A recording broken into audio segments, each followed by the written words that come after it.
Padme Amidala's kit has been revealed, ladies and gentlemen, on the forums. They directed everyone to go over to SWGoH.gg where they spilled the beans on Padme Amidala's kit, and I kind of like this kit. It's got a lot of fun stuff. I don't think it's going to make Darth Malik and Darth Revan obsolete, even though there's some soft counters to Darth Revan in here. But I think the Galactic Republic is in for a huge treat, and this team looks like it's going to be very durable under Padme Amidala's lead. Now, Padme Amidala's event has not been confirmed just yet, but usually by the time they announce a character is coming and they say, hey, these are going to be your requirements, we usually have about a week. So probably expect these separatists to be needed probably around May 2nd, May 3rd, maybe May 4th, potentially. I would think towards the later end of this week, we will see Padme Amidala show up in the game and her events show up. And the hope was that maybe we'd get some extra separatist reworks for Count Dooku Asajj, all the Geonosians, Newt Gunray perhaps. But getting this close to the event, we're not seeing any separatist reworks, so there's a chance we might not see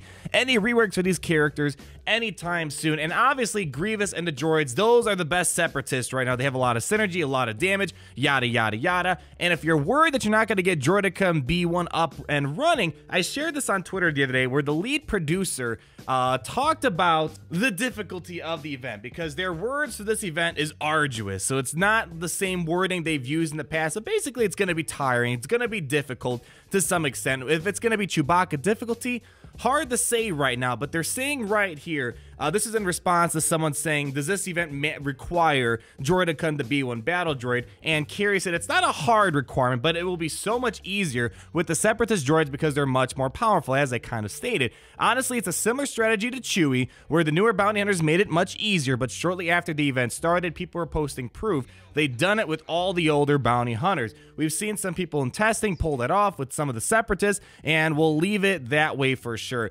I gotta say there's a slight difference between a Chewbacca event and a separatist event. The thing is with the bounty hunter event, once Chewbacca finally did come around, every single bounty hunter had a rework. So there really wasn't an old bounty hunter. Everyone had a brand new coat of paint for the most part. Problem is with separatists is that there aren't really a lot of separatists that have a brand new coat of paint. It's really just Grievous all the way to B1 Battle Droid in this top, and the rest are very outdated. So there's probably a way to go about it. I'll try to see if I can do something without Droideka and B1, but for the most part, Grievous, B2, IG-88, or IG-100, Count Dooku Asajj, the Geonosians, those are characters that people have probably farmed and geared up to some extent. So we'll keep our fingers crossed. I'm not feeling as confident now about separatist reworks happening soon, but they're saying it's possible. What does possible mean? It might mean 1 in a million, perhaps. Who knows? But let's read Padme Amidala's kit, and I kind of like the fact that her kit's being announced today because I've recommended in my top 30 Zeta video Ahsoka Tano's Zeta, and I think Ahsoka Tano might be a really good character to use with Padme Amidala, Anakin Skywalker, and General Kenobi potential. Let's read what we have here. Aggressive Negotiations is going to be our basic attack. Deal physical damage to a target enemy, which can't be evaded. Those are always big. All Galactic Republic allies will gain protection up 10%, and it does not stack with itself for 1 turn. So you're going to see this kit, that protection up is a huge component for the Galactic Republic. They're kind of the first team to really make the most out of protection up, and you're probably going to get at times like 15 or 20 stacks of protection up, seeing how Cunning Plan gives even more protection up to the team. So with Cunning Plan, it's got a 3-turn cooldown, and it's a cleanse ability for all light side allies. So it's great it's not constricted solely to Galactic Republic, and they're going to recover 50% health. So cleanse and major healing, so that's got a lot of potential. And for each Galactic Republic ally and each debuff dispelled from themselves, Galactic Republic allies gain protection up 10% stacking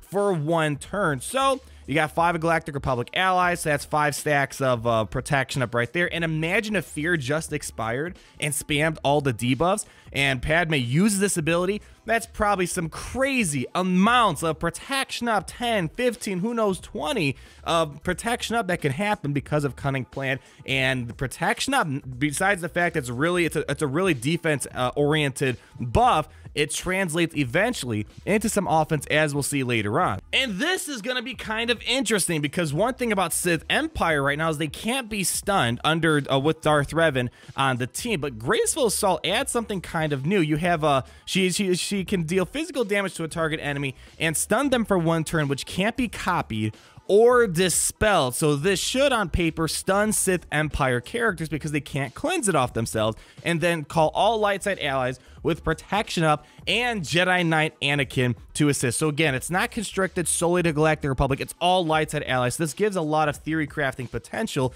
And also Jedi Knight Anakin, you see that little bit of Anakin synergy kind of dug into this kit, and I believe there's a little bit more Anakin synergy that we can find here. Next up here, we have Unwavering Courage, 2 Zeta abilities, and one of them is going to be on this leadership, and this is going to be by far the best Galactic Republic leader we have at this point. Light side allies, all light side allies, will get plus 50% max health, and while they have protection up, they resist all debuffs and can't be critically hit. That is huge. A built-in tenacity mechanic and a built-in critical immunity mechanic. Yikes. That is a lot of stuff right there. And protection up is obviously going to be something very common throughout this whole entire team. And at the start of their turn, Galactic Republic allies dispel protection up buffs on themselves and gain 1 stack of courage for each 5% protection up dispelled this way. And courage can't be copied, can't be dispelled, or can't be prevented. Basically the blue icons that we're seeing lately. And what courage does is when you damage a target enemy with an attack, for each 5 stacks of courage, you're going to dispel 5 stacks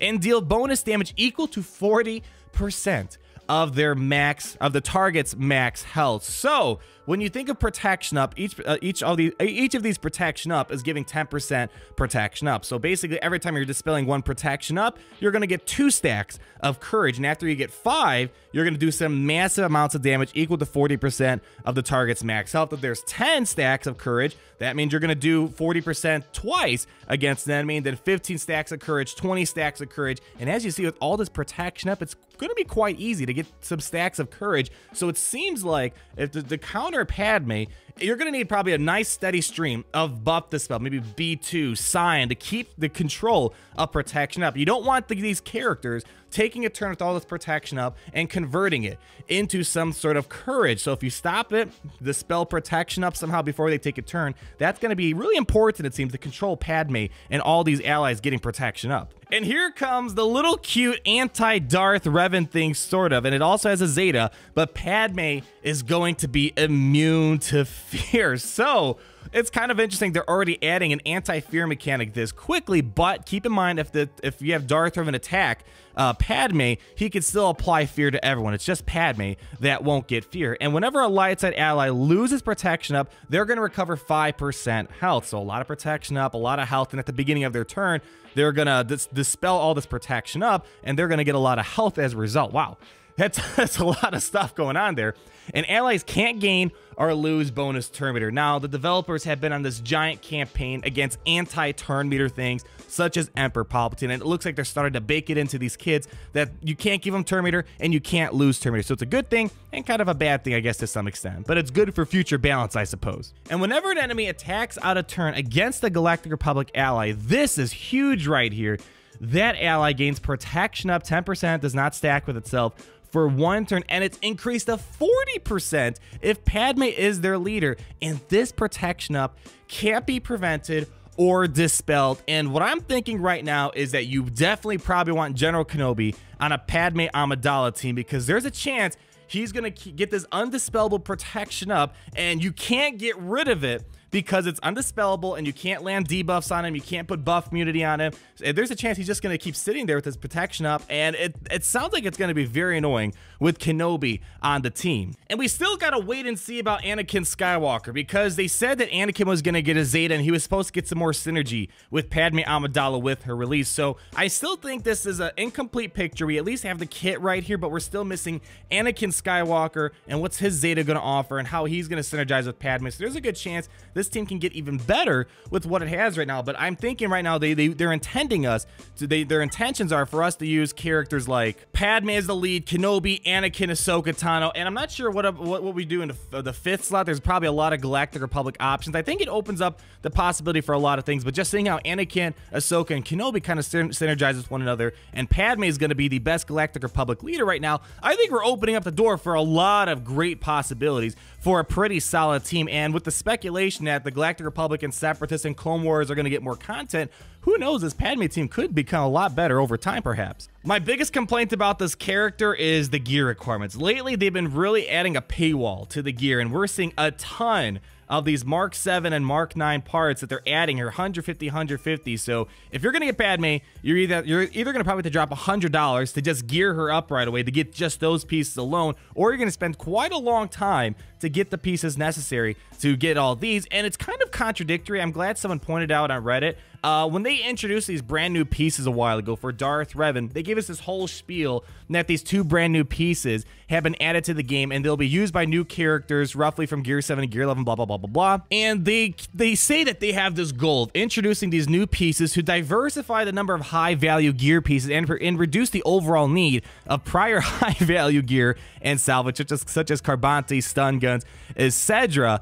And yeah, when you look at this list right here, that's not diversity. That's not diversifying the gear. This is a very grindy character to gear up 250 stun cuffs, or stun guns, 250 gold eyeballs, 250 stun cuffs, and then your 200 Carbontis, and then those 300 pieces of the new stuff. So I don't know when they're going to stick to their plan, but so far, Malik, Padme, and Revan, these have been some quite difficult characters to gear up, and especially Padme. Overall, I really like this kit. It's not top and overpowered crazy right now, but it opens up a lot of Galactic Republic opportunities. I made a video the other day showing the best of the Galactic Republic right now, even before Padme, and because of Kenobi, Anakin, and Ahsoka getting their reworks for the Galactic Republic, there was already so many good things they can do, and I think Padme Amidala is really going to supercharge this faction and take them to the next level, and I can only hope that they're finally going to be able to do some other Galactic Republic reworks, such as Mace Windu, and hopefully the good old clone troopers will be getting some love